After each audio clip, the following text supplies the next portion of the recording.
mortals, for the first time hear the tale of young Atreus' maiden trip into the perilous Norse wilds, where malice and danger abound. Attempting to help a vulnerable creature, the boy wandered out beyond his protected woods alone. But I can't tell the whole story here, can I? You'll have to step inside.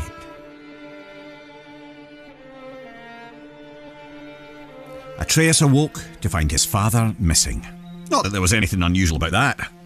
Tasked with retrieving their dinner, Kratos would often take leave on day-long hunts. Why it took all day, Atreus never fully understood, but he knew better than to ask. After a quick breakfast, the boy got up and headed outside to practice his archery. He drew his bow taut, let his deep breath loose, and released an arrow. It sailed far beyond his target, becoming just another stick in the woods. The boy sighed. He'd have to find it later, likely when he wasn't looking for it. Determined to hit the target this time, he grabbed another arrow and focused hard. He held the string till his arm burned and let it fly. A bullseye! Well, almost. Maybe if you looked at it from a certain angle. You know. His mother called, and though he wasn't quite done yet, Atreus put his arrows down and went inside. Every day she would teach him, mostly language and archery. Honestly, the kid was pure dead brilliant, reading and writing on his own already. Today she gave him a lesson he was especially excited about. The creatures of the Norse wilds.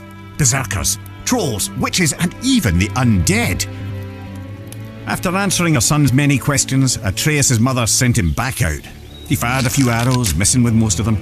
He wasn't a bad archer, really, but he wasn't easy on himself either. Frustrated, the little bairn sulked off into the woods.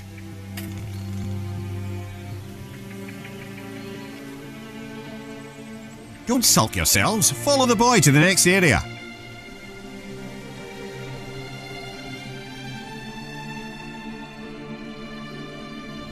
Atreus climbed up and sat cradled in the branches of one of his favourite trees.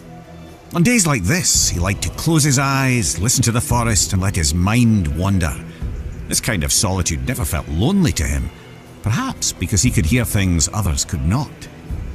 Ever since he could remember, the thoughts of others, animals mostly, could intrude upon his own. He couldn't much control it, and he didn't tell his mother or father of it, but it only added to the boy's absolute captivation with what adventure might lie past his all-too-familiar woods. As Atreus craned his head in an attempt to hear even farther, a desperate cry for help crept in at the edges of his mind. Not a whisper in his ears, but rather a shout inside his skull. Atreus shot up, and as he did, heard a second voice, a call to adventure, taunting him with the promise of a hero's journey. He jumped down from the tree and ran toward the voices. They grew louder and louder, overwhelming him to the point that he halted abruptly, stumbling as his inertia nearly overtook him. He hesitated there, knowing it would displease both his parents to venture further. In response, the voices only grew more urgent, demanding his attention. The lad could barely concentrate with this cacophony filling his head. He decided to follow the cry for help. Even as he did, the other voice derided the boy, calling him a coward. But if Atreus were to disobey his parents, it would have to come with good reason. Surely, he thought, they couldn't be too upset at him for responding to a distress call. Nearly convincing himself this might be true, Atreus took a deep breath and stepped out of the protected woods he'd known all his life into the foreboding Norse wilds. Delve deeper into the woods, unless, of course, you're too frightened.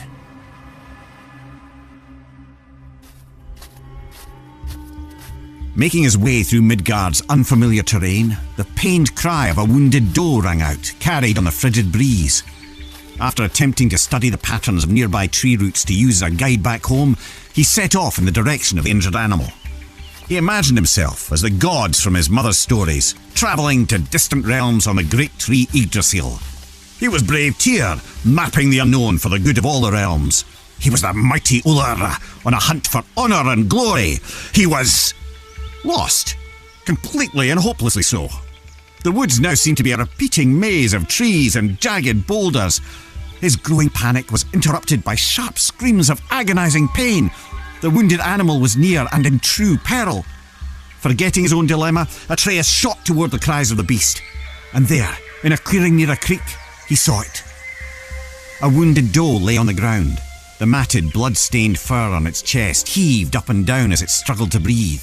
An arrow jutted out of its neck. But what hunter would seek an innocent doe and fail to finish it off? The animal looked Atreus straight in the eye. Its pained grunts eased now as its pupils contracted. The one he had called had come. "You're safe now.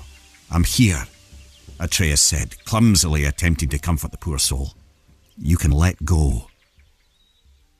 The doe's strained breath became shallower. It took one final gulp of air in and ceased to move. Atreus laid his hands on the doe's heart and softly recited Norse death rites, inspired by his mother's teachings. The boy sighed, and his eyes drifted upward. As they did, he noticed there was far too much blood on the ground for a simple arrow wound. The red stains in the snow trailed off into the deeper brush. Atreus jumped to his feet to follow it.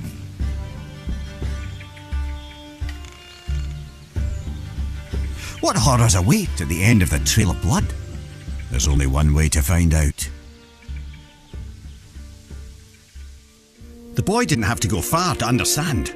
The trail of blood didn't belong to the doe, but to the hunter, who now lay in pieces at Atreus' feet. The boy's stomach rolled as he took in the scene. He held his breath, attempting to let the nausea pass. And that's when he heard something else. Something hidden by the dark forest, mere steps away and still breathing. He turned to see two creatures from his mother's stories. Heaving, vile, undead monsters of pure rage. Draugr. Atreus' eyes grew wide as they met the empty sockets where the Draugr's eyes were supposed to be. The larger one roared, then it charged. The boy went for his quiver. He found an arrow, but lost his footing. Crashing to the ground, the Draugr rushed ever closer. The larger one plucked Atreus from the ground. The monster bellowed, spraying rotten teeth and flaps of decaying gums. Its half-tongue flailed blindly like the death throes of a headless snake. It was disgusting. In desperation, Atreus stabbed out with his arrow again and again and again, and by pure chance he connected, striking the Draugr through a hole in its skull. The monster dropped him as he continued to scream and stab. The boy was lucky, but there was no time to celebrate. As a second Draugr raised his blade, Atreus shot an arrow. It exploded against the Draugr's sword, shattering it to pieces. Quicker than the boy could react, a shard of the blade sliced into his arm. He yelled out in torturous pain. But as the Draugr drew in for the final kill, Atreus wasn't afraid anymore. He was angry. The blinding pain turned to white-hot rage as his ears pounded. His vision glazed to pure red. As the creature bellowed with fury, so did Atreus. Two warriors with nothing left but anger and pain. The last thing the boy saw before the world went black was a ghostly white hand grabbing the Draugr by its throat. A small quiet question escaped Atreus' lips before he fell unconscious. "Father?"